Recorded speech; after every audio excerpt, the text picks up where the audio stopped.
Hello, bachcho, let's see the question first. The question says that two discs are mounted like merry-go-round on a low friction bearing on the same axle and can be brought together so that they can couple and rotate as one unit. The first disc with rotational inertia 3.3 kg square about central axis is set spinning counterclockwise at 450 revolution per minute. The second disc with rotational inertia 6.60 kg square about central axis is set spinning counterclockwise 900 revolution per minute.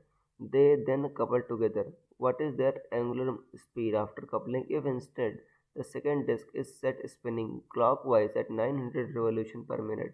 What are their angular speed and direction of rotation after they couple together? तो student सबसे पहले आपको समझना होगा कि की concept क्या use हो रहा है.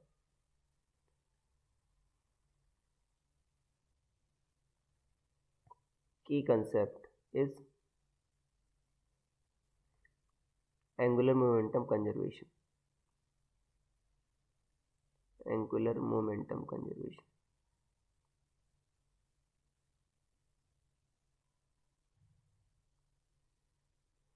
देखो बच्चों, जब डिस्क को हम लाते हैं साथ साथ तो क्या होता है, फ्रिक्शन लगता है क्योंकि उनके बीच रिलेटिव स्पीड है. तो फ्रिक्शन क्या करता है, दोनों की वेलोसिटी को दोनों की एंगुलर वेलोसिटी को सेम करने का प्रयास करता है, इससे कारण स्लिपिंग ना हो. तो देखो, अब जो फ्रिक्शन का टॉर्क है वो तो इंटरनल टॉर्क, एक्सटर्नल टॉर्क तो है नहीं. तो initial momentum of angular momentum of system final angular momentum of system के बराबर हो, क्योंकि बच्चों आपका एक्सटर्नल टॉर्क तो है नहीं, तो एंगुलर मोमेंटम क्या रहेगा आपका, कंजर्व रहेगा. इसी को आप एंगुलर मोमेंटम कंजर्वेशन कहते हो. तो इनिशियली बच्चों दोनों डिस्क क्या हो रही थी, अलग अलग मूव कर रही थी डिफरेंट एंगुलर वेलोसिटी से. सो एल इनिशियल क्या होगा आपका L1 omega 1 plus L2 omega 2. Finally दोनों साथ साथ मूव कर रही हैं, तो आपका I1 ओमेगा 1 बच्चों, I1 omega 1 plus I2 omega 2 equal to I1 plus I2 omega, ये होगा. सो ओमेगा क्या हो जाएगा आपका, I1 omega 1 plus I2 omega 2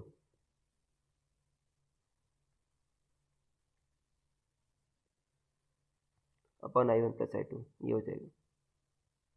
I1 omega 1 मतलब पहला डिस्क बच्चों 3.3, ओमेगा कितना है आपका 450 revolution per minute, plus I2 कितना बच्चों 6.6 into 900 upon I1 plus I2 3.3 plus 6.6.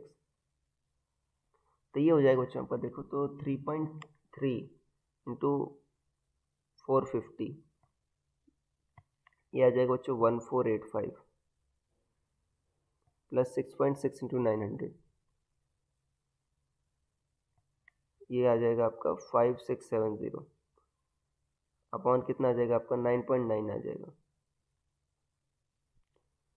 यहाँ पर आपको 1485 प्लस 670 डिवाइड बाई 9.9, जो 722.7 लगभग इतना आ जाएगा, 722.7 अप्रॉक्सीमेट इतना रेडियन पर second, sorry revolution per minute बच्चों, इतना आ जाएगा. अब ये तो बच्चों ए पार्ट हो गया, राइट. बी पार्ट में देखो क्या कह रहा है बच्चों आपका, कि जब अगर मान लो दूसरी बच्चों डिस्क वो काउंटर क्लॉकवाइज या क्लॉकवाइज मूव करी. देखो बच्चों यहाँ पर दोनों जुड़ गए थे, क्यों, क्योंकि दोनों सेम डायरेक्शन में बच्चों रोटेट कर रहे थे काउंटर क्लॉकवाइज.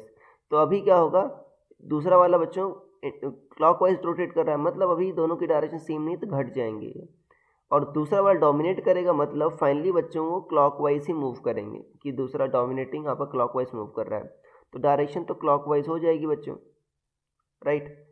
तो ओमेगा फाइनल में क्या लिखोगे इस केस में बच्चों, मान लो ओमेगा डैश हो जा रहा है, तो यहाँ पर बच्चों जस्ट आपको यहाँ पर माइनस लगाना होगा, मतलब दोनों अपोजिट है तो आप सब्ट्रैक्ट हो जाएंगे. तो 5670 माइनस 1485 अपॉन 9.9, ये हो जाएगा बच्चों.